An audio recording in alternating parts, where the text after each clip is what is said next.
दोस्तों, आज हम आपको बताने जा रहे हैं भारत के कुछ महान योद्धाओं के बारे में। चलिए शुरू करते हैं।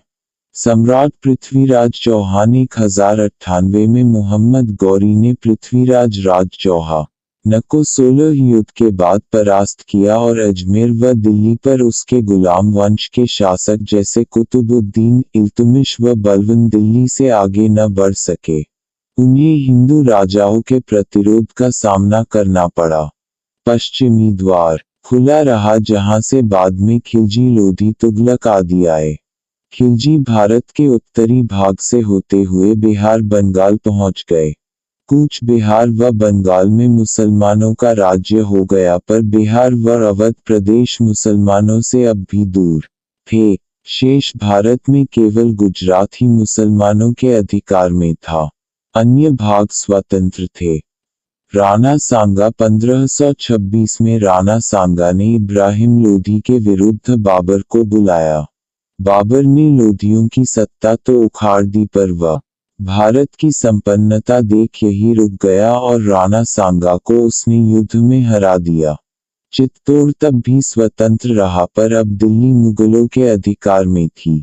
हुमायूं दिल्ली पर अधिकार नहीं कर पाया, पर उसका बेटा अवशद अली से आगरा के भाग पर शासन करने में सफल रहा। तब तक कश्मीर भी मुसलमानों के अधिकार में आ चुका था। महाराणा प्रताप अकबर पूरे जीवन महाराणा प्रताप से युद्ध में व्यस्त रहा, जो बागपा रावल के ही वंशज थे और उदय सिंह के पुत्र थे, जिनके पूर्वजों ने 700 सालों तक मुस्लिम आक्रमणकारियों का सफलतापूर्वक सामना किया। जहांगीर व शाहजहां भी राजपूतों से युद्धों में व्यस्त रहे व भारत के बाकी भाग पर राज्य न कर पाए। दक्षिण में बीजापुर में तब तक इस्लाम शासन स्थापित हो चुका था। छत्रपति शिवाजी महाराज औरंगजेब के समय में मराठा शक्ति का उदय हुआ और शिवाजी महाराज से लेकर पेशवाओं ने मुगलों की जड़ें खोद डाली। शिवाजी महाराज द्वारा स्थापित हिंदवी स्वराज्य का विस्तार उनके बाद आने वाले मराठा वीरों ने किया। बाजीराव पेशवा, इन्होंने मराठा साम्राज्य को भारत में हिमाचल, बंगाल और पूरे दक्षिण में फैलाया।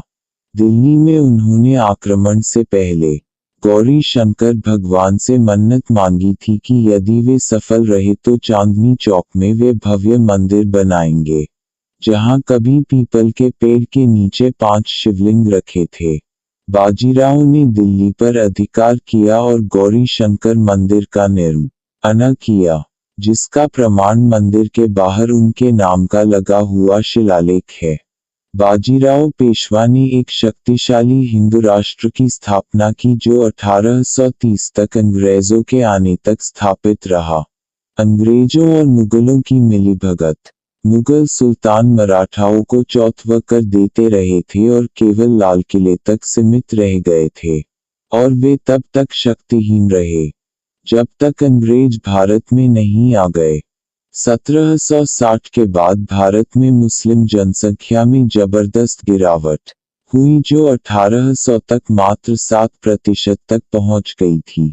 अंग्रेजों के आने के बाद मुसलमानों को संजीवनी मिली और पुनः इस्लाम को खड़ा किया गया, ताकि भारत में सनातन धर्म को नष्ट किया जा सके।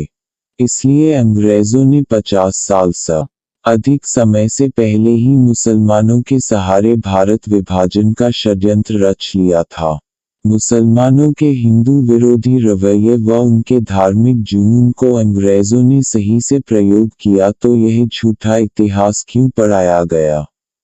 असल में हिंदुओं पर 1200 सालों के निरंतर आक्रमण के बाद भी जब भारत पर इस्लामिक शासन स्थापित नहीं हुआ और न ही अंग्रेज इस देश को पूरा समाप्त कर सके, तो उन्होंने शिक्षा को अपना अस्त्र बनाया और इतिहास में फेरबदल किए। अब हिंदुओं की मानसिकता को बदलना है तो उन्हें ये बताना होगा कि तुम गुलाम हो।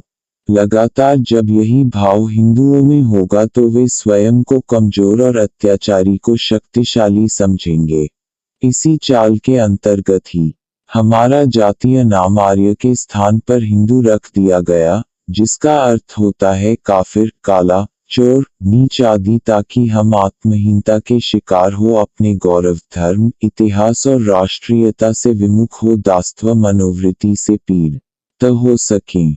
वास्तव में हमारे सनातन धर्म के किसी भी शास्त्र और ग्रंथ में हिंदू शब्द कहीं भी नहीं मिलता, बल्कि शास्त्रों में हमें आर्य, आर्यपुत्र और आर्यवर्त राष्ट्र के वासी बताया गया है। आज भी पंडित लोग संकल्प पाठ कराते हुए आर्यवर्त अंतर्गते का उच्चारण कराते हैं। अतः भारत के हिंदुओं को मानसिक गुलाम बनाया गया, जिसके लिए झूठे इतिहास का सहारा लिया गया और परिणाम सामने है। लुटेरे और चोरों को आज हम बादशाह सुल्तान नामों से पुकारते हैं, उनके नाम पर सड़कें बनाते हैं, शहरों के नाम रखते हैं और उसका कोई हिंदू विरोध भी नहीं करता, जो बिना गुलाम मानसिकता के संभव नहीं सकता था।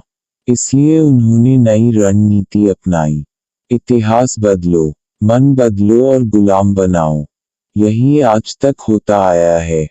जिसे हमने मित्र माना, वही अंत में हमारी पीठ पर वार करता है। इसलिए झूठे इतिहास और झूठे मित्र दोनों से सावधान रहने की आवश्यकता है। इस लेख को अधिक से अधिक जनता तक पहुंचाएं। हमें अपना वास्तविक इतिहास जानने का न केवल अधिकार है, अपितु तीव्र आवश्यकता भी है। तो दोस्तों, अगर आपको हमारा यह वीडियो पसंद आया हो तो लाइक करें और सब्सक्राइब जरूर करें, ताकि हम आपको और अधिक रोचक जानकारी बता सकें।